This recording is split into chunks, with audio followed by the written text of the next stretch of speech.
ओम शांति। अव्यक्त समिज्ञை 2 दिसंबर 2024। आज के समय में टेंशन और परेशानियां बहुत है। इस कारण असंतुष्टता बढ़ती जा रही है। பாபா சொல்றார், இன்றைய காலகட்டத்தில் டென்ஷன், படபடப்பு, பதற்றம் மற்றும் குழப்பமான விஷயங்கள் அதிகமாக இருப்பதால் அதன் காரணத்தில் अतृप्तिயான நிலை என்பது அதிகரித்துக் கொண்டே வருகிறது। ऐसे समय पर आप सभी संतुष्ट मणियां अपने संतुष्टता की रोशनी से औरों को भी संतुष्ट बनावो।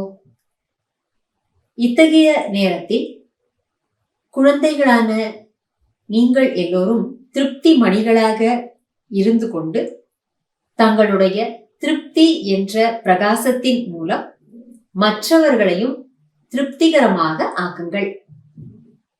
நாம பாபாவுடைய குழந்தைகள், நாம ஒவ்வொருத்தருமே திருப்தி மணி என்ற சிம்மாசனத்திலே அல்லது நம்முடைய ஸ்வமானம் என்ற அந்த சீட்டிலே இருந்து கொண்டு மற்றவர்களை என்ன பண்ணணும்? திருப்தி ஆக்கணும்।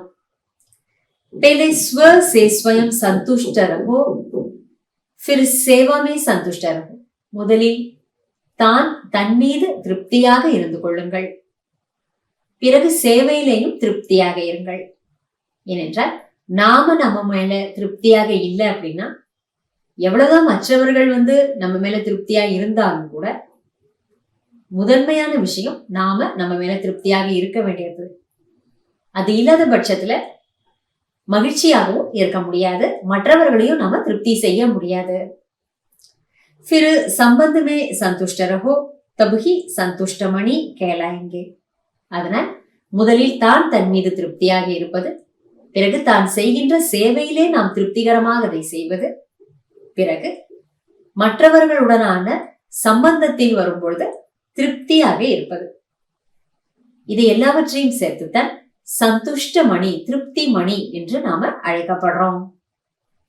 அதனால நான் திருப்தி மணியான ஆத்மா என்ற ஸ்வமானத்துல நம்ம காரியங்கள் செய்யும் பொழுது இந்த எல்லா விதமான திருப்தி நம்ம கிட்ட இருக்கான்றத சோதிச்சு பார்ப்போம்।